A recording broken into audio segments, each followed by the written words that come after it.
Syukur bagi setiap benih perkataan firman-Mu. Jadikan setiap kami seperti spon yang menghisap semua air surgawi yang Engkau sedang curahkan di tengah-tengah kami. Tuhan, Kau tolong setiap kami mengerti, memahami kehendak Tuhan buat kami pada hari-hari ini. Dan kami berani hidup di dalam Tuhan, berani hidup melakukan apapun yang Tuhan mau. Berani melakukan apapun yang Engkau kehendaki. Dan biarkan hidup kami ini hidup yang dikendalikan dan dikuasai oleh Roh-Mu. Sore ini hamba berdoa, berikan roh hikmat, wahyu, dan pengertian. Berikan anugerah hidup kami bisa berubah dan dibuat makin serupa dengan Engkau sendiri. Kami tahu ada maksud Tuhan yang ajaib di tengah-tengah kami. Kami tahu Engkau sedang bergerak dengan kuat di tengah-tengah kami. Hamba berdoa tidak satu pun akan terlewatkan. Semua ikut bergerak bersama dengan Tuhan yang luar biasa. Terima kasih Bapa, Engkau baik, Engkau luar biasa.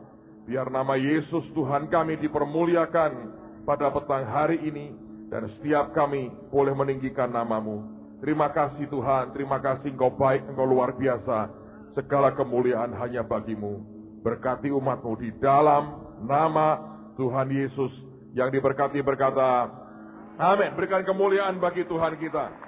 Silakan duduk saudara. Dalam minggu lalu Tuhan kerja dengan ajaib sekali. Hari Rabu kita ada KKR Valentine Day dengan anak-anak youth. Sekitar 5.000 lebih anak-anak muda memenuhi akan tempat ini. Dan kita bawa begitu banyak jiwa datang kepada Tuhan. Dan hari berikutnya ada lebih dari 12.000 yang hadir dalam KKR yang dibuat hari Kamis yang lalu. Dan mari kita percaya bahwa kegerakan Tuhan tidak akan berhenti, tapi akan makin kuat dan akan lebih kuat dan lebih kuat lagi. Amen, saudara.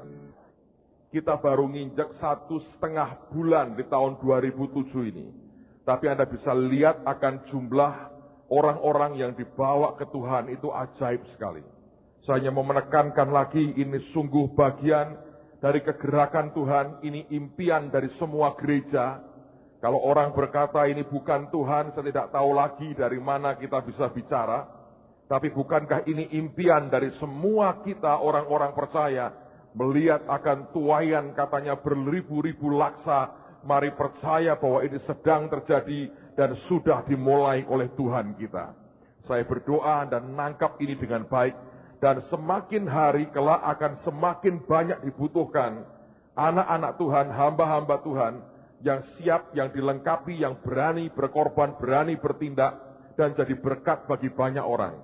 Saya berdoa supaya semua kita menyiapkan diri, karena saya minta, saya berdoa, saya himbau, tidak ada orang jadi penonton di tengah-tengah kita, tapi semua boleh ambil bagian untuk kemuliaan nama Tuhan. Nah, saya mau tanya, siapa yang selama ini pernah ikut The School of Acts, TSOA, baik full time, part time, atau kelas malam? Coba angkat tangan, lambaikan tangan saudara. Oke, yang lain dosamu diampuni selama ini. So, saya mendorong saudara untuk menyiapkan diri. Ini hanya 6 bulan. Akan singkat sekali 6 bulan itu. Itu pun hanya dari Senin sampai Kamis. 2 jam, sejam setengah lah. Sejam setengah. Berikan dirimu disiapkan. Dan saya mendorong Anda ambil formnya cepat. Karena akhir di Februari sudah akan kita tutup pendaftarannya. Dan kita sudah terima cukup banyak calon siswa dari berbagai pulau di Indonesia. Lagi-lagi Indonesia Mini akan dikumpulkan di tempat ini. Dan selama 6 bulan dari April sampai Oktober, berikan dirimu dilatih, ditrain dengan baik. Dan di tengah-tengah kita akan muncul lebih banyak lagi orang-orang yang siap pakai untuk kemuliaan nama Tuhan. Amen, saudara. Ini hari-hari yang luar biasa. Alright, mari kita buka firman Tuhan hari ini. Saudara siap diberkati hari ini. Kitab Yosua pasal yang ke-14. Yosua pasal yang ke-14. Bantu doa hari Kamis ini saya KKR di JKI Maranatha Ungaran. Dan sepanjang tahun ini akan banyak KKR kesembuhan yang harus kita layani. Saya baru diberitahu Purwodadi juga minta. Di samping kita mesti ke Madiun. Terus kemana lagi ya? Ke Pekalongan. Kemudian ke Tegal. Kemudian ke Tayu dan Tuban dan Gresik dan Ngawi dan yang lain. Banyak pokoknya tahun ini banyak saudara. Saya butuh lebih banyak orang yang siap dipakai. Dan School of Acts tahun ini, setiap kali saya pergi, saya mau bawa semaksimal mungkin sebagai pelatihan untuk kita bisa mendoakan orang sakit. Saya beritahu jangan kalah dengan anak-anak kecil. Anak saya Samuel mendoakan 4 orang dan 4-4-nya disembuhkan. Orang kelima tidak sembuh. Yang 4 sembuh dan masuk ke depan. 3 diantaranya bersaksi di depan. Yang 1 tidak sembuh. Ini ibu sudah tua didoakan, toleh. Dia kesel, dia berkata, tunggu ya bu. Dia panggil adiknya, kamu doain saya yang ini. Yang sudah tidak mempan, dia suruh adiknya mendoakan. Terus saya tanya sama Sasa, kamu apain? Tak pijeti pak katanya. Nah gimana didoakan toleh, pijeti terus, pelan-pelan tak tinggal pergi katanya. Alright, saya berharap akan muncul lebih banyak orang-orang yang siap dipakai Tuhan tahun 2007 ini. Kegerakan sudah begitu nyata, begitu muncul. Selama bertahun-tahun kita hanya bicara soal transformasi dan tuaian beribu-ribu laksa. Dan hari ini di depan mata kita dan sudah mulai Tuhan alirkan. Saya harap kita semua siap dan siap jadi berkat bagi bangsa ini. Oke, mari kita buka Yosua pasal yang ke-14. Lihat mulai ayat yang ke-6.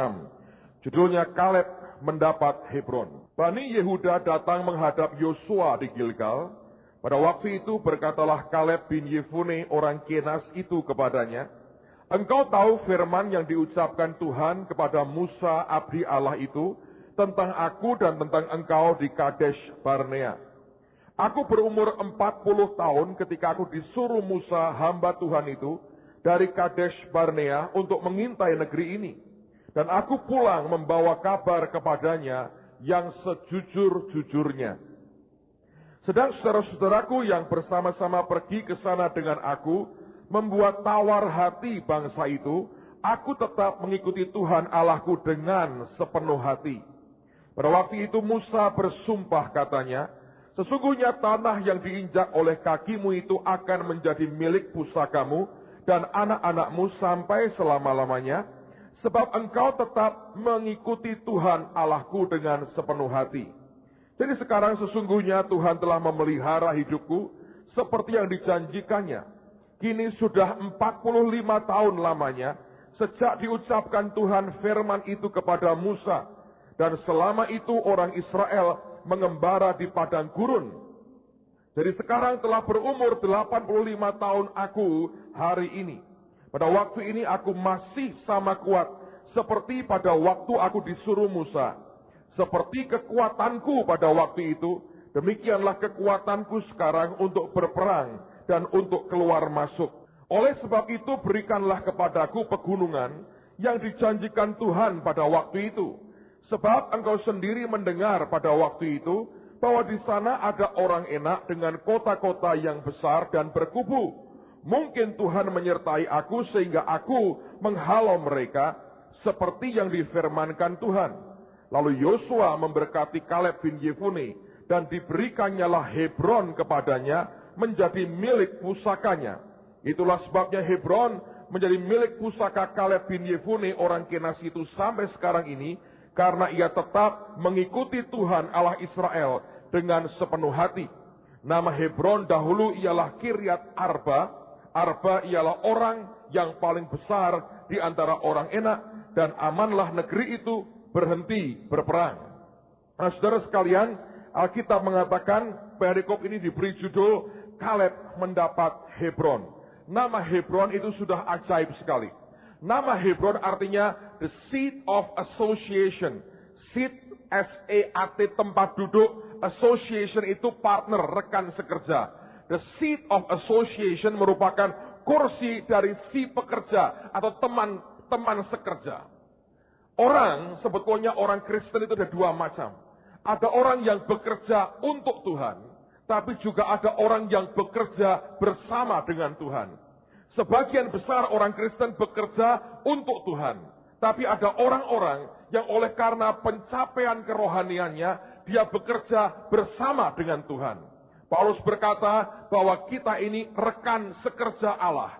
Dia bukan lagi bekerja untuk Tuhan, tapi dia merupakan associate atau rekan sekerja dari Tuhan. Dan nama Hebron artinya the seat of association. Tempat di mana associate atau partner kerjanya Tuhan itu duduk dan mendapatkan akan kemuliaan Tuhan dalam hidupnya. Pertanyaannya adalah mengapa sampai Kaleb mendapatkan the seat of association? Apa yang membuat Tuhan terpikat dengan orang yang bernama Kaleb ini? Apanya yang hebat dari orang ini? Kalau kita melihat namanya saja, nama Kaleb itu punya beberapa pengertian, punya beberapa arti. Yang pertama, yang lazim orang berkata, Kaleb artinya anjing. Cuman anjing itu ada berbagai macam. Nah, anjing seperti apa yang ada pada Kaleb? Nama Kaleb kedua artinya to attack atau menyerang. Yang ketiga adalah orang yang punya kekuatan yang kuat. Anda bisa bayangkan ini seekor anjing dengan kekuatan menyerang yang sangat kuat sekali. Tapi sebenarnya di zaman itu kalau orang mengatakan kamu anjing, digambarkan sebagai seorang pelacur atau pelacur laki-laki. Itu orang yang tahu bagaimana berburu, tahu bagaimana memikat hati orang lain untuk bisa datang kepadanya dan ditaklukkan. Saudara sekalian, gabungan dari pengertian itu akan membawa kita kepada sebuah kesimpulan bahwa Kaleb bukan anjing kecil yang hanya ditimang-timang dan manja-manja dengan tuannya. Dia anjing yang dipakai untuk bisa menangkap sesuatu, mengejar sesuatu. Dengan kata lain, dia seperti seekor anjing pemburu. Dia tidak pernah menangkap untuk dirinya, dia menangkap mangsanya untuk tuannya. Dan ini yang saya belajar, orang yang bernama Kaleb ini ajaib sekali. Itu yang membuat diantaranya Tuhan suka dengan orang ini. Dia melakukan semuanya dengan sepenuh hati, sepenuh hati, sepenuh hati, sepenuh hati. Dia tidak pernah kerja separuh-separuh. Dari semua hal yang lain yang sangat ajaib dari Kaleb, saya melihat ada satu hal yang di atas segala-galanya. Apa itu, saudara? Orang ini adalah orang yang bisa menaklukkan musuh yang sangat besar, yang namanya usia, yang namanya umur, yang namanya waktu. Sebab ini cenderungnya manusia secara alamiah. Ketika waktu berjalan, manusia mengalami pemudaran dalam banyak hal dalam hidupnya. Orang berkata life begin at 40. Hidup dimulai ketika dia berusia 40 tahun. Tapi kalau sudah 85 tahun, orang sudah tidak berkata bahwa hidup dimulai dengan umur 85 tahun. Di saat itu biasanya orang sudah mulai pudar. Tapi tidak dengan Kaleb. Dia berkata usia 40 tahun. Aku mendengar Tuhan bicara, menjanjikan Hebron kepadaku, memberikan Kiryat Arba kepadaku. Tempat di mana raksasanya paling gede. 45 tahun kemudian, baru Tuhan menggenapi akan janjinya. Dan tetap orang ini minta Kiryat Arba. Dia tetap minta tempat di mana raksasanya paling gede. Dan dia berkata, aku masih sama kuat seperti 45 tahun yang lalu. Keluar masuk berperang, aku masih sama kuat seperti yang dulu. Bukan seperti lagu yang berkata, aku masih seperti yang dulu. Kekuatannya yang luar biasa. Usia, umur, waktu tidak memudarkan. Ketika saya renungkan, ketika orang makin bertambah usia, ada 3 hal yang seringkali pudar dalam hidupnya. Kalau saudara ingin mendapat perkenan Tuhan, kalau engkau ingin mendapatkan the seat of association, hidupmu diangkat Tuhan begitu rupa, dan Tuhan menjadikan engkau sebagai partnernya. Tidak ada pilihan lain kecuali 3 musuh usia itu harus ditaklukkan dalam kehidupan kita. Apa yang pudar ketika orang makin bertambah tua? Yang pertama, ada banyak yang pudar sih. Tapi yang pertama adalah penglihatannya. Hari-hari ini saya mulai pakai kacamata ketika saya baca. Saya lihat beberapa orang juga mulai pakai kacamata. 3-4 tahun lalu bisa lihat dengan jelas. Tiba-tiba semuanya kabur. Dan kita mulai pakai kacamata. Saya masih ingat dulu ketika papi saya mulai pakai kacamata. Saya tertawa berkata, kayak orang tua katanya. Saya berkata, ya papi sudah tua. Dan tiba-tiba sejak tahun lalu saya pakai kacamata. Anak saya berkata, papi sudah tua. Tabur tuai. Anda ngomongin papahmu, Anda diomongin anak saudara. Tapi artinya orang makin usia bertambah, maka pandangannya makin kabur. Dan itu merupakan hal yang harus Anda taklukkan dalam hidup. Hidup orang percaya, ketika dia makin lama dalam gereja, makin lama di rumah Tuhan, seringkali mata rohaninya juga makin kabur. Dia tidak bisa lihat visi Tuhan dan apa yang Tuhan mau dengan jelas. Dia membiarkan mata rohaninya kabur. Saya beritahu saudara, kaburnya mata rohani itu adalah musuh pertama yang harus engkau taklukkan. Untuk membuat mata rohanimu jelas ataupun kabur, itu pilihan sebenarnya. Sebab orang mata rohaninya mau kabur, mau tajam, itu pilihan. Kalau secara natural manusia kita, mata kita tidak, itu bukan pilihan. Itu ya memang begitu. Tapi secara rohani, kalau orang sampai kabur dan tidak fokus melihatnya secara rohani, itu karena pilihannya dia. Dan saya berdoa saudara bisa ngerti ini, bahwa sebenarnya secara rohani, apakah Anda mau jadi orang Kristen yang tajam ke depan atau kabur matamu adalah pilihan saudara. Saya punya sebuah cerita menarik sekali. Anda tahu sirkus ya? Di sirkus itu yang menarik, yang menegangkan adalah bukan ketika badutnya keluar, tapi ketika tiba-tiba kerangkeng besi dipasang. Orang tahu singa akan keluar. Dan waktu orang melihat singa keluar, orang melihat pawangnya akan keluar, membawa akan seperti tongkat, mungkin juga seperti pecut, cambuk, dan dengan tongkat dan cambuknya, si pawang itu menaklukkan singa. Lalu orang berkata, oh ini pawangnya punya ilmu nih.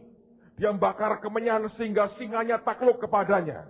Ada yang berkata, oh ini sudah akrab dengan singanya, sehingga singa takluk kepada pawang ini. Saya beritahu rahasianya. Yang membuat seekor singa itu takluk kepada si pawang, bukan tongkat yang dia bawa, bukan cemeti cambuk yang dia bawa.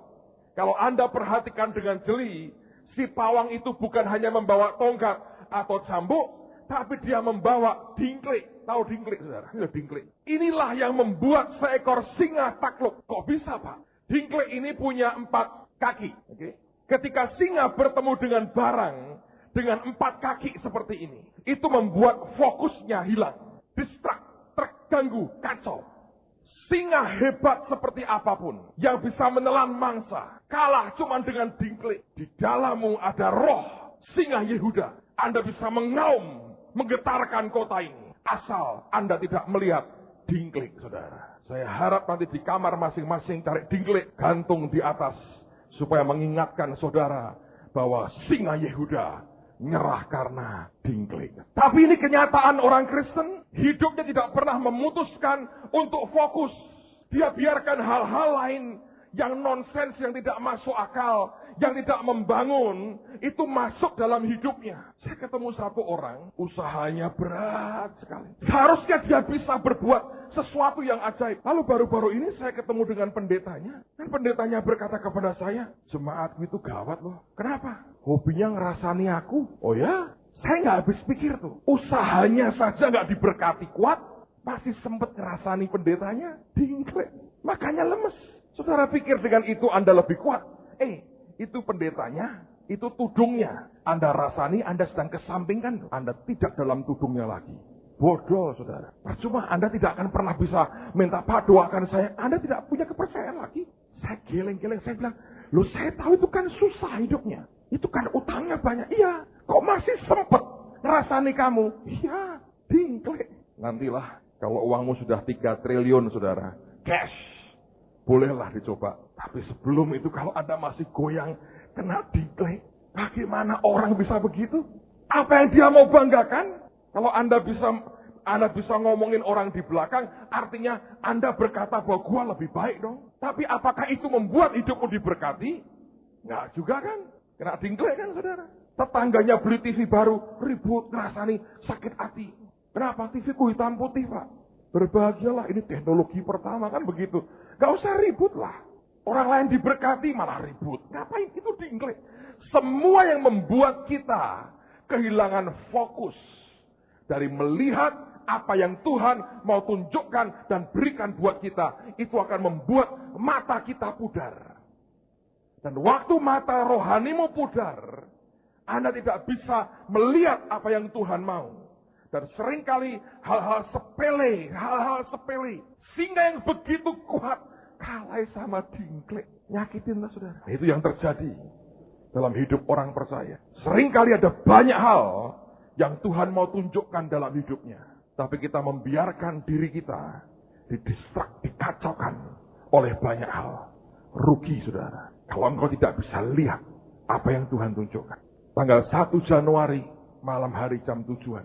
Saya bersyukur, saya belajar singkirkan dingklik dalam hidup saya. Setiap dingklik datang, tak hajar. Jangan terus diamati. Oh, dingklik, diputer. Habis, saudara. Tanggal 1 itu, saya lihat apa yang Tuhan tunjukkan. Tidak ada orang bisa menyangka, tidak satu pun di ruangan ini tahu, bahwa 2007 ini kita akan panen jiwa, bisa belasan dan puluhan ribu. Ajaib. Pak Victor itu buat di Natal itu baru 2.600. Dan tanggal 1 itu Tuhan bicara. Ini waktunya orang-orang itu datang kepadaku. Dia berkata, paksa mereka masuk. Tidak ada orang bisa menyangka. Kebaktian berikutnya 3.500. 4.400, 9.000, dan kemarin lebih dari 12.000. Siapa yang tahu? Tidak ada. Kalau mata ini tidak bisa lihat ke depan, tidak ada ini hari ini ada 4 truk kita masukkan di New Armada. Kita mau buat 2 mobile klinik dan 2 mobil toko. Dan itu kita habis hampir 1 miliar. Dan dalam 2 hari Tuhan sediakan duitnya. Dan selalu uang itu mengikuti visi. Anda mau cari uang, Anda mau berkata, Tuhan berkati aku, ada visi gak ke depan? Kalau matamu kabur, kena dingklik dalam hidup saudara. Membiarkan semua gangguan itu mengacaukan pandangan saudara. Tidak ada visi, umatku binasa loh. Tidak ada visi, duit juga gak ada. Kita bukan gereja yang punya mesin nyetak uang. Saya harap itu kelak begitu saudara. Tapi gak boleh kan sama pemerintah. Semua kita bergantung pada kemurahan Tuhan dan berkat Tuhan. Kalau kita melayani Tuhan dengan mata melihat dingklik, saudara, dengan 4 matanya mengacaukan akan semua konsentrasi kita, saudara akan rugi. Kalau tidak bisa melihat ke depan akan apa? Anda akan seperti orang buta, coba mengejar kemana Tuhan bergerak. Dan saya beritahu saudara, tiba-tiba engkau akan jatuh di selokan dan tidak pernah tahu lagi kemana kita harus bergerak. Jangan biarkan apapun mengacaukan kita. Tidak ada orang yang menyangka di Valentine Day beberapa hari yang lalu ada 5.000 orang-orang muda dikumpulkan. Kalau Anda lihat cara mereka memuji Tuhan, saya berkata kegerakan sedang datang di tengah-tengah kita. Akhir Maret mereka akan buat gospel concerto dan mereka akan buat di luar. Mereka percaya 10.000 anak-anak muda akan dikumpulkan dan dibawa kepada Tuhan Yesus. Anda lihat sesuatu sedang terjadi. Siapa yang pernah menyangka nanti pertengahan Juli kita akan mulai dengan sebuah sekolah. Sampai hari ini tadi saya hitung saudara, kurang lebih nih kasarnya, sudah ada 600 siswanya. Saya berdoa, saya yakin sebetulnya kalau kita mau 1.000 pun bisa saudara. Anda bisa kebayang tidak? Tanggal 31 malam, kita nggak lihat apa-apa. Tanggal 1 malam Tuhan bicara. Dan semuanya bergerak dengan cara Tuhan yang ajaib. Sampai perizinannya, sampai semuanya. Timingnya persis dengan waktunya Tuhan. Anda boleh punya uang. Kalau tidak segala macam faktor bergabung jadi satu, tidak mungkin ada sebuah ledakan terjadi. Ledakan apapun itu, baik klinik, anak raja, youth, kelak sekolah ini segera akan dimulai. Kalau tidak berbagai faktor itu pas bertemu di sebuah satu titik bersamaan, tidak akan dihasilkan apa-apa. Dan yang bisa mengerti itu cuman Tuhan. Bagian kita cuma lihat. Anda pengusaha dengerin baik-baik. Ini tahun kesempatan. Kalau engkau bisa lihat kesempatan itu. Tapi kalau dingklikmu terlalu banyak, dikitari orang-orang bawa dingklik, sepanjang mata memandang cuma dingklik, tok saudara. Itu singa lemes saudara. Singa makan sayur dan buah. Gak lucu saudara. Nanti di kerajaan sorga sana, singa hari ini makan daging saudara. Saya berdoa tidak ada singa-singa ompong. Hanya karena dingklik Anda mesti bergaul dengan orang yang juga punya pandangan tajam. Kalau engkau hanya bergaul dengan orang-orang hanya ngerasani kono ngerasani kini, singkirkan dingklik itu dari hidup saudara. Mereka tidak akan membawa engkau kemana-mana. Kalau engkau kekurangan, paling-paling yuk kita bantu doa. Saya berdoa, makin kita dalam Tuhan makin lama, penuaan usia rohani kita tidak membuat mata rohani kita jadi pudar saudara. Anda terus bisa fokus, lihat dengan tajam apa yang Tuhan kerjakan. Tadi Pak Hengki sering dengan saya kata kairos. Yang orang berkata itu waktunya Tuhan. Itu juga artinya membawa kepada krisis. Kalau waktunya Tuhan, itu krisis terjadi. Sesuatu yang sangat krisis. Hidup mati itu di situ. Tapi disitulah terobosan terjadi. Anda jangan mimpi ketemu dengan kairos Tuhan. Dan tanpa krisis di dalamnya. Yang pertama saya berdoa, visi kita tidak pudar. Tapi yang kedua, orang makin tua, itu makin lamban. Ya tak? Orang makin tua, makin lamban. Orang ketika masih muda, dia cepat cekatan. Tapi orang makin tua, dia makin lamban. Rematiknya mulai banyak, semuanya mesti slow, semuanya slow. Suruh main ice skating, jangan saudara. Tulangnya makin rapuh. Harus minum susu tambahan dengan kalsium yang tinggi, kata dokter. Supaya kuat tulang-tulangnya. Semuanya mulai rapuh. Saya lamban sekali. Orang boleh tajam penglihatannya. Orang boleh lihat visi Tuhan. Tapi kalau Anda tidak cekatan, Anda tidak bergerak cepat dan persis yang Tuhan mau, Anda boleh punya visi. Anda boleh tajam melihat. Tapi kalau Anda tidak cepat bergerak, dihitung semua, ditimbang-timbang, dirapat, bentuk panitia dulu. Indonesia banget lah itu saudara. Birokratis muter-muter. Telat saudara, telat. Anda mesti punya ketajaman. Lihat apa yang terjadi. Gerak harus cepat. Dalam usahamu, Anda kerja, Anda sekolah. Dalam hidup, ini prinsip berlaku. Bukan hanya buat hamba Tuhan, tapi berlaku buat setiap saudara. Kaleb tidak pudar matanya dan tidak lamban. Dia orang yang gesit, yang bergerak, dan sangat kuat. Ketiga, yang terakhir. Apa sih yang hilang dari seorang tua? Menurut saya, yang hilang adalah keberaniannya untuk ambil resiko. Orang muda itu seorang risk taker. Berani ambil resiko. Anda pernah nonton film Fear Factor? Gak ada orang tua kan di sana? Semua orang muda semua. Sebab itu, semua yang beresiko, itu hobinya orang muda. Rupanya secara natural, orang makin tua itu makin tidak berani ambil resiko. Dia lebih suka main aman, dia lebih suka play safe, dan dia tidak seorang risk taker. Baru-baru ini saya ketemu dengan teman saya, dia pengusaha. Dan ini seorang konglomerat, perusahaan dia sudah main triliun. Beberapa perusahaannya terbesar nomor 2 di dunia. Dan ini orang cinta Tuhan, umurnya sebaya saya. Perusahaannya didirikan oleh ayahnya. Dan sampai hari ini si ayah ini belum secara pribadi terima Yesus. Oh, percaya dengan Tuhan Yesus ada, tapi belum sampai jadi juru selamat pribadinya. So ini beliau belum Kristen. Teman saya cerita, dia tanya dengan saya begini, Pak, dalam hidupmu apa yang paling Bapak takutkan? Saya bilang saya paling takut ketika usia saya merambah naik, saya sudah tidak lagi jadi seorang yang berani ambil resiko. Dan saya tahu kalau aku ini main aman terus dan tidak berani ambil resiko, Tuhan tidak pernah bisa pakai saya lagi. Saya harus bergeser ke samping dan biarkan orang lain bergerak ke depan, memimpin di depan. Karena sebenarnya di dalam Tuhan, kalau Anda beriman sekalipun, secara manusia itu resiko. Secara manusia ada perjudian hidup yang Anda mesti berani lewati. Kalau Anda tidak berani, percuma sudah. Anda sudah mulai lamban. Anda tidak bisa diharapkan jadi pemimpin lagi. Pokoknya aman-aman saja, aman-aman saja. Kalau Anda begitu sebagai pengusaha, garismu, kemajuanmu sudah bisa diukur paling-paling seberapa. Loh Pak, kan tapi kan bisa dong kita mengharapkan mujizat. Saya beritahu sebuah mujizat, kalau itu mau Anda katakan mujizat. Orang yang main aman akan begini saudara. Ini orang main aman. Lihat saya, main aman gini. Saya ambil lagi, saya angkat lagi, turunkan lagi. Saya ambil lagi, saya angkat lagi, saya turunkan lagi. Lalu orang bertanya kepada saya, Pak, Bapak ngapain? Ya saya melakukan apa yang biasa saya lakukan. Apa itu? Saya angkat kertas, saya jatuhkan, kemudian saya ambil lagi. Apa yang Bapak ingin tahu? Ya saya ingin tahu dong. Apa kalau kertas saya letakkan, saya lepas, jatuh ke bawah? Orang berkata, jelas Pak, itu akan jatuh ke bawah. 2 kali Bapak buat aja akan begitu, reaksinya akan sama. Kenapa Bapak ulang? Saya berkata, siapa tahu satu hari saya angkat begini, saya lepaskan, dia naik ke atas. Mungkin nggak? Kalau saudara melakukan yang rutin, tidak pernah berani ambil resiko buat yang berbeda, ya begitu toh. Sambil engkau mengharapkan mujizat, bagaimana? Bagaimana Petrus bisa jalan di atas air kalau dia tetap dalam perahunya?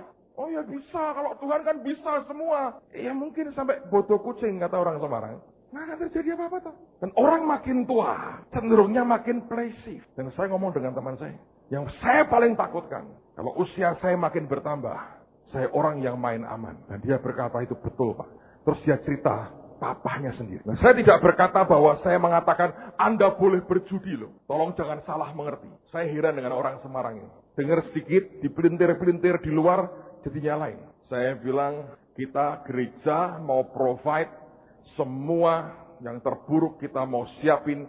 Kalau ada banjir, kita gereja bisa buat sesuatu. Itu baik atau jahat, saudara, sebetulnya. Kejadian berkali-kali kan begitu. Musibah banjir di Semarang. Orang-orang menderita, lo nggak bisa makan.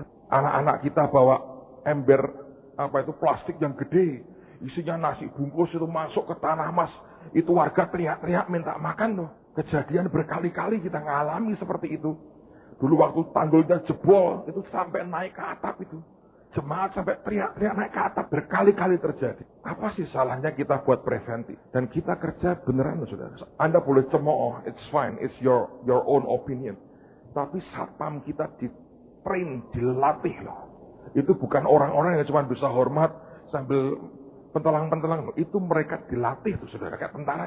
Saya ceritain, saudara ya, itu buat rakit tuh mereka. Itu rakit dicoba mereka. Kemana, saudara? Banjir kanal tuh. So, kalau mereka dibutuhkan tolong siapapun, mereka tahu apa yang mereka buat. Di luar orang berkata, saya bernubuat banjir gede akan datang. Saya berkata, please. Kok ngimani banjir? Sopo sing ngimani? Kalau kita buka balai pengobatan, ngimani doloro jemaate. Ya jangan toh. Kalau Anda nyekolahno anake, ngimani goblok anake. Artinya orang di sekolah kan pinter dewe. Begitu saudara. Cara mikirnya itu. Tapi itu dingklek, tendang aja saudara. Saya biasa dengan dengar begitu. Dingklek amoh itu tidak usah diurusi. Orang mau ngurusi jemaatnya diributi. Nggak ngurusi diributi. Aduh, banyak orang bawel. Suka ngurusi rumah tangganya orang. Itu juga dingklek, saya beritahu saudara. So, teman saya ini berkata, saya nggak berkata Anda boleh judi, tapi ini papahnya. Dia ngomong gini, papa saya ini punya kebiasaan. Bukan hobi loh, kebiasaan. Apa kebiasaannya? Judi. Setahun sekali. Nah, saya cerita gini tidak berkata, saya untuk ngajari keplek. Dosanya tanggung dewi loh saudara, kalau Anda ngomong gitu. Wis tak cetaki loh. Nah, sampai di luar berkata, saya ini terus aku ngajari kon keplek jemaati. Ngadep Tuhan cepat saudara. Kok ngutuki bukan supaya Anda tahu kejelasannya maksud saya. Setiap tahun, papanya itu ambil $20.000. 20.000, kira-kira 200 juta lah uang sekarang. Dan puluhan tahun, setahun sekali, dia pergi ke Las Vegas, pindah ke Macau, ke Melbourne, tempat ada kasino, pokoknya yang gede, dia main. Dia nggak main yang ngawur, yang roulette, yang nggak jelas, nggak. Dia main yang 1 lawan 1, ada bandarnya gitu, dan dia main. Saya nggak tahu, karena saya tidak pernah judi dengan uang saya. Dengan hidup saya sering saya pakai untuk berjudi, saudara. So far saya untung terus. Apa yang terjadi? Itu om ini judi. Dia bilang kalau dia kalah 20.000 dia berhenti. Nggak panas nggak. Kalau dia menang 20.000 dia juga berhenti. Dia bilang aku tidak mau kepancing, tamak nanti habis juga. Dia berhenti. Itu bukan untuk cari uang. Dia orang kaya. Itu uang receh buat dia. $20.000 itu uang receh. Kenapa? Dia punya kebiasaan setahun sekali judi. Dia berkata gini, ini orang belum dalam Tuhan. Dia ngomong gini, 1, saya mau mengasah insting saya. Orang judi itu kan gak jelas. Ya dan tidak. Insting. Dia mau asah instingnya. Ada dagang, bukan hitungan, tapi insting di sini. Ini mau tumpul karena kena dingklek, lu habis saudara. Ini mau tajam, Anda akan oke. Karena dagang itu insting. Bukan hitung-hitungan toh. Nah, dagang itu hitung-hitungan, semua mahasiswa jurusan ekonomi kita kaya-kaya. Cuma nyatanya kan tidak. Banyak jurusan ekonomi lemah ternyata saudara. Pinter ngitung, tidak bisa dagang. Jualan rugi terus. Itu karena instingnya di dalamnya nggak jalan. Tanya orang-orang tua yang tidak pernah sekolah sampai SMP, SD. Hari ini punya duit tokonya gede karena instingnya jalan. Bukan karena hitung-hitungannya. Ya mesti harus ngitung. Tahu dah 2 tambah 3 itu 5. Bukan 50.000. Nggak harus ngerti. Tapi itu insting di depan. Dia berkata aku judi. Melatih instingku. Mempertajam. Yang kedua dia berkata gini. Aku judi. Supaya aku tidak kehilangan keberanian untuk ambil resiko. Resiko nggak? Oh resiko. Resiko kalah. Dia berkata, 2 itu dengan judi setahun sekali. Seperti orang di-charge lagi. Jangan melu-melu loh saudara. Saya tidak ngajari ada judi loh. Dalam nama Tuhan Yesus. Balik lagi. Gawat. 1 hari. terakhir ini, bapaknya judi, kalah 10.000, berhenti. Si anak berkata, loh Pak, kok berhenti? Kan masih 10.000, belum habis. Dia ngomong apa? Enggak lah, nanti ini juga hilang. Kalau setelah aku mainkan, nanti ini hilang 10.000 ku. Sayang dah, aku simpen aja 10.000. Loh kok gitu Pak? Iyalah, eman-eman, aku takut kalau ini habis 10.000 ku. Si anak berkata, bapakku berubah. Keberaniannya untuk ambil resiko sudah mulai pudar. Dan di dalam bisnis, dia lihat banyak maju mundur, maju mundur, maju mundur. Orang Kristen yang mau maju, Anda harus jadi seorang risk taker, orang yang berani ambil resiko. Saya kenal seorang teman yang punya sekolah. Sekian tahun lalu dia ngomong sama saya. Dia bilang, Pak Agung, saya memang punya sekolah ini. Tapi kalau anakku sekolah, tidak akan aku sekolahkan di sekolahku. Kaget. Apa hebatnya anakmu dibandingin anak orang lain? Apakah anak orang lain boleh jadi kelinci percobaanmu untuk hal yang tidak kamu yakin? Gawat. Itu pemimpin yang Anda tidak usah ikut. Seperti nahkoda, berdiri di atas sekoci, sambil dia teriak-teriak mimpin kapalnya. Ketika kapalnya tenggelam, dia potong talinya, sekocinya turun, dia selamatkan dirinya. Dia tidak akan kehilangan apa-apa. Saya beritahu saudara, apapun yang kita buat untuk Tuhan, selalu ada risikonya. Kemarin di radio, saya ngomong tentang sekolah yang kita mau buat. Ada seorang yang ngomong dengan saya begini, Pak, bagaimana mutu sekolah? Saya beritahu mutu sekolah sebesar apa? Sebesar keberanian saya pertaruhkan masa depan anak-anak saya karena mereka tak pindahin di sekolah ini. Kalau saya tidak serius mengerjakan, mereka hancur, pertaruhannya anak-anakku sendiri. Saya berkata kalau saya tidak berani taruhkan itu, saya berkata saya bukan pemimpin dan tidak usah sekolah di sekolah ini. Pertaruhannya anak-anakku. Saya bersyukur semua pendeta saya berani bertaruh, anaknya dipindahin, dimasukkan semua. Kalau ini habis anak-anak kami, habis semua. Kalau ini hancur sekolah, hancur semua anak-anak kami. Kami bukan orang-orang yang tidak punya uang untuk membiayai sekolah anak-anak kami. Tapi saya berani berkata, saya tahu ini Tuhan yang perintahkan. Saya lihat prosesnya, bagaimana cara Tuhan bekerja. Makin hari saya makin yakin ini akan jadi sesuatu yang berbeda dan membawa kemuliaan bagi nama Tuhan. Ini saya tahu persis. Dan saya berani bertaruh. Saya tidak pertaruhkan hanya uang, saya pertaruhkan anak-anak saya. Saya masukkan di dalam. Dan saya berkata kalau saya sembarangan, saya buat hanya dolanan, seperti saya buat mainan masa depan anak-anakku sendiri. Dan saya berkata, tapi satu hal saya tahu, Tuhan yang mau ini saya buat. Dan saya bersyukur di tengah-tengah kita ada banyak orang-orang yang berani bertaruh bareng dengan saya. Ada jemaat ngomong begini, saya punya anak 3 Pak. Ini jemaat, sekolah di sekolah Kristen dan cukup baik dan sudah oke semua. Saya tidak punya masalah dengan uang. Tapi saya tahu saya harus lari dengan Tuhan. Saya dengar Tuhan ngomong sama saya. Dan 3 anak saya pindahin semua. Saya masukkan di sini. Orang berpikir itu gila. Tapi saya berkata, kalau Anda bukan seorang risk taker, Anda tidak pernah bisa jadi pemimpin. Anda lebih baik geser ke samping. Nonton, bantu semaksimal Anda bisa. But please, jangan pimpin siapapun. Karena engkau tidak pernah berani taruh hidupmu di situ. Yonatan berikan ke Daud jubahnya, senjatanya semua diberikan, nubuatan diberikan, kekuatan perkataan diberikan. Dan berkata Daud, kamu akan jadi raja, aku orang nomor 2. Tapi begitu semua diberikan, Daud ke padang gurun, Yonatan pulang ke rumah ke istana bapaknya. Anda pikir dia bisa mendapat yang dia katakan? No way. Daud kelak di raja, dia mati dengan bapaknya. Tidak pernah ada hal besar terjadi tanpa orang berani bertaruh dengan apa yang dia punya. Kalau saudara sebagai orang percaya sudah kehilangan keberanianmu untuk bertaruh dan mempertaruhkan apa yang berharga dari hidupmu, saudara akan kehilangan banyak hal. Kalau Anda mulai main aman, saya beritahu bahkan secara keuangan pun sudah terukur paling-paling seberapa. Tapi saya beritahu saudara, hidup ini isinya pertaruhan. Seberapa Anda berani pertaruhkan di depan Tuhan, itu akan keluar ajaibnya. Tanya orang-orang yang utangnya banyak dan sekejap bebas dari utang. Ada detik-detik di mana dia bertaruh begitu besar. Hidup mati dipertaruhkan. Tapi biasanya ketika dia lepas dari semuanya itu, dia jadi slow lagi, lamban, dan tidak pernah lagi berani bertaruh. Anda kehilangan hal besar dalam hidupmu, saudara. Anda kehilangan masa depan yang begitu gemilang yang Tuhan sediakan hanya karena engkau dikuasai oleh ketakutan kehilangan sesuatu yang sebetulnya tak bernilai dibanding yang Tuhan sediakan di depan sana. Sebagai orang percaya, Anda harus berani. Saya mau cerita lagi impian saya sebelum saya selesai. Dan kita akan doa sama-sama. Saya masih punya banyak. Saya nggak mau cerita semua. Saya cerita sebagian. Kalau saya cerita semua takut Anda pingsan. Saya dengar baik-baik. Ini impian. 13 atau 14 saudara. 14. Anda mesti percaya 14. Tahun depan. Tahun depan nih. Tadi pagi ada jemaat berkata, Pak tahun ini. Kok oleh kedel sok aku tuh saya berkata. Saya bilang tahun depan. Tahun depan. Saya rindu 2-3 tahun lagi. Kita punya universitas. Sebab universitas butuh 5 fakultas saudara. Kita harus punya 5. Tahun depan, dalam anugerah Tuhan, saya berdoa kita punya 2 fakultas.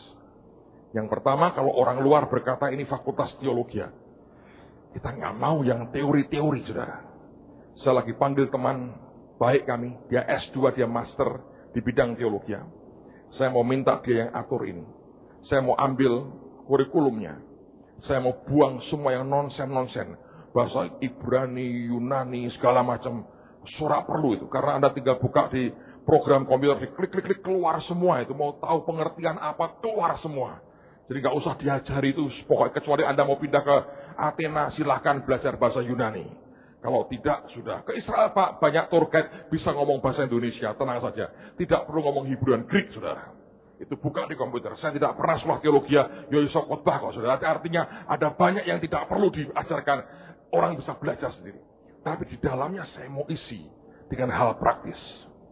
Gimana sih ngatur sound system? Gimana sih setup panggung? Gimana Anda ngatur KKR? Gimana Anda ngerahkan massa? Gimana Anda bisa buat performa dancer kuat, yang drama kuat? Bagaimana sih punya production house buat sinetron Kristen? Hal begitu, soal radio, soal televisi. Kita doain, kita lagi urus terus izin televisi. Dalam minggu ini ada progres yang banyak sekali. Saya percaya tahun ini izin TV juga akan keluar. Itu bisa akan dahsyat sekali. Dengar baik-baik. Saya mau buat yang pertama itu. Yang kedua, saya mau buat fakultas ekonomi. Tapi ini beda dengan yang biasa kita buat. Apa yang beda? Dengar baik-baik. Ini kasarnya nih gini. Ini sekolah, universitas, fakultas yang didik orang bagaimana menghasilkan duit. Bukan cuma hitung-hitungan. Loh, dengan segala hormat, loh, saudara. Anda boleh jago di akuntansi. Top-topnya jadi pegawai. Betul nggak? Jadi akunting. Tapi Anda tidak tahu dagang. Banyak orang tua mengeluh. Anakku tak sekolah kayak pinter-pinter. Tidak bisa dagang. Cuma ributi teori tok, tidak bisa dagang. Ini sekolah kan berbeda. Kita beri gelar.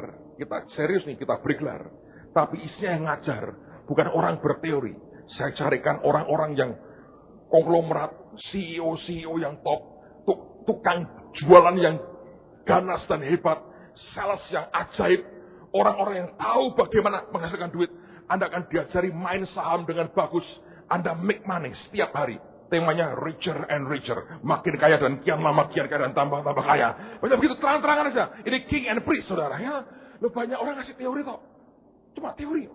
Diajari nabur tuai, ajari bayar berpuluhan, ajari korban buat Tuhan, ajari beriman, believing and speaking, mengucapkan itu, tapi diajari kerja beneran. Nanti kalau sudah beberapa semester, kita bentuk seperti timnya Donald Trump di Apprentice itu, beberapa orang. Kalau ada di dalam jemaat yang punya home industry, mau kerjasama, kita kirim 3-4 mahasiswa kita. Dan kita berkata, kamu mesti bedah ini, usaha ini, dengan ilmumu, kamu debat, kamu atur, gimana caranya dalam 3 bulan omsetnya bisa double. Tapi kamu tidak boleh dari modal luar dimasukkan, dari apa yang ada, kembangin. Ini prinsip firman Tuhan. Pelipat gandaan apa-apa yang ada padamu. Pakai firman, Anda mau ekonomi, Tuhan Yesus ngajar ekonomi. Doktor di bidang ekonomi, Yesus Kristus Tuhan. 5 roti 2 ikan memberi makan 5.000 orang, sisa 12 bakul. Berarti ini akeh banget, saudara. Itu Tuhan kita. Alkitab berkata, dia mengajar kita how to profit. Dia mengajar kita bagaimana dapat untung. Sederhana kan? Make money. Bukan cuma teori ini. Tapi orang ngerti Praktekkan, tambah lama, tambah kaya. 3 bulan. Kalau ini berhasil, jemaat kita naik double omsetnya. Dia happy kan? Dia lapor, wah berhasil, double omsetku. Bagus, dapat nilai A. Dia bilang, kok podo wae, nggak ada kemajuan malah posting B. Loh kok malah bangkrut E. Habis.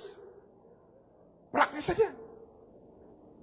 Bahkan di awal-awal semester, Anda tahu bagian dari kuliah adalah magang jadi pegawai toko.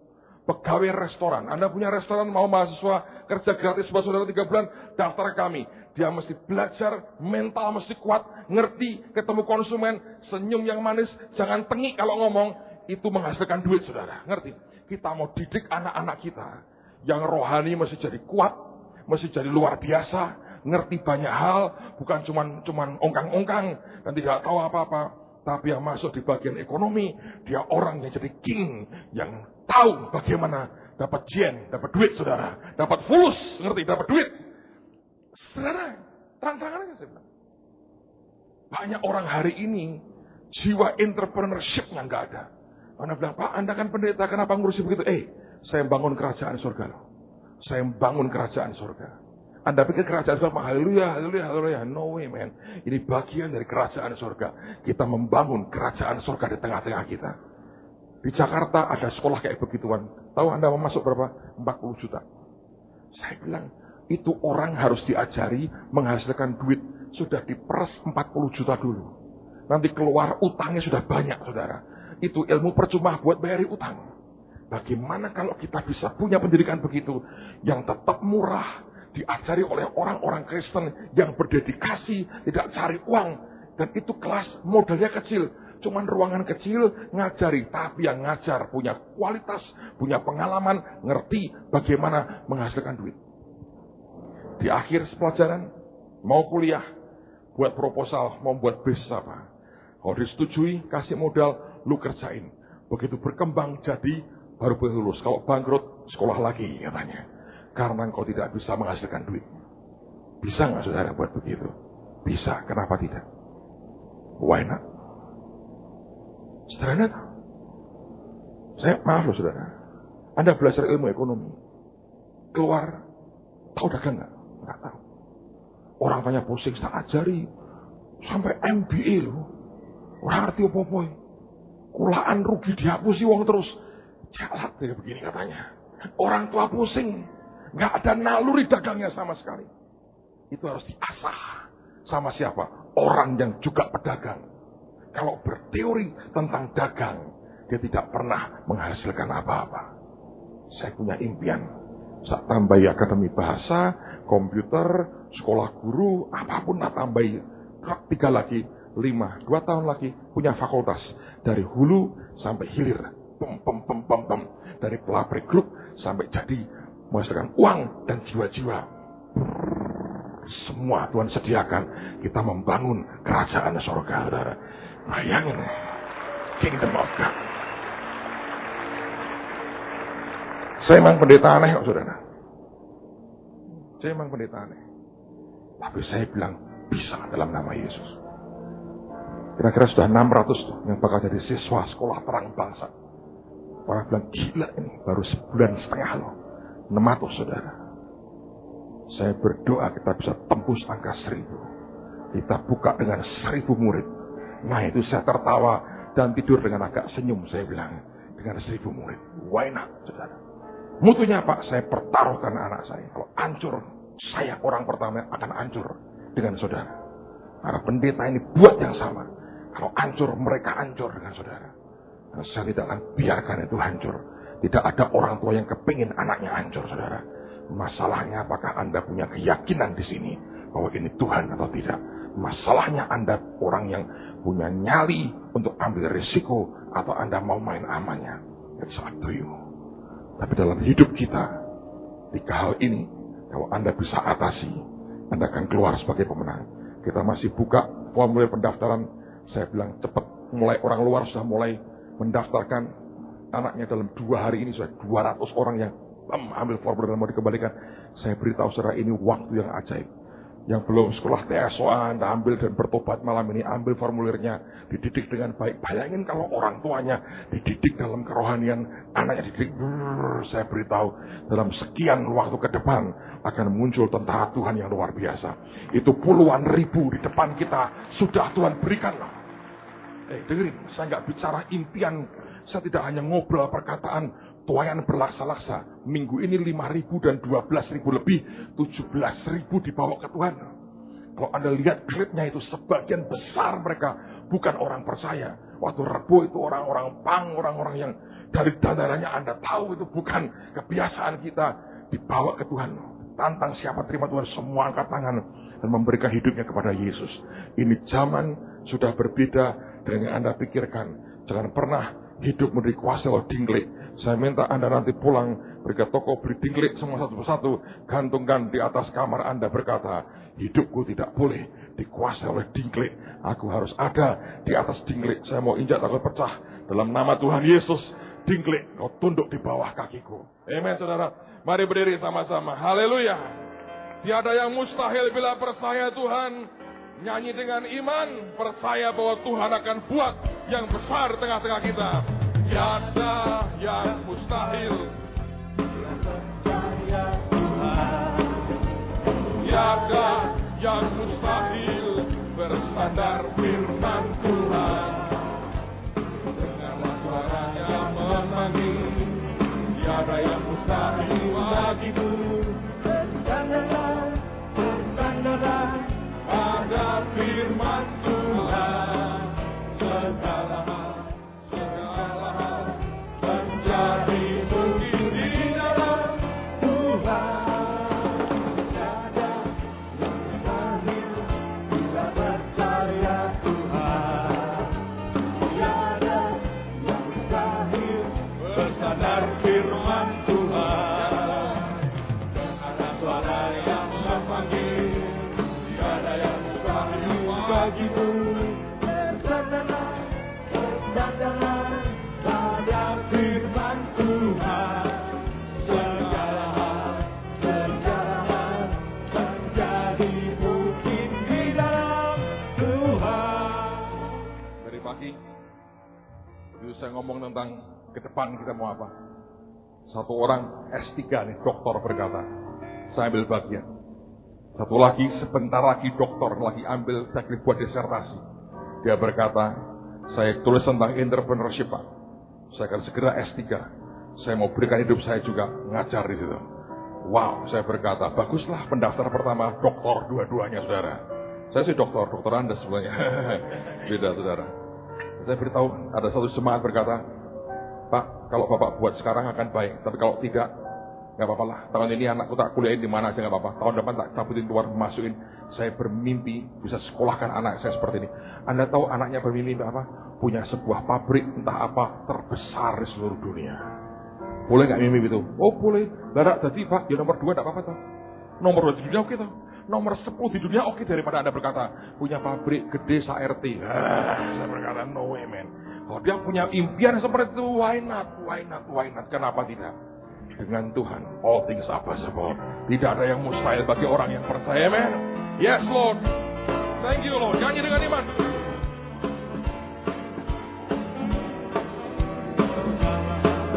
Segala hal menjadi mungkin di dalam Tuhan. Tiada yang mustahil bila percaya Tuhan. Tiada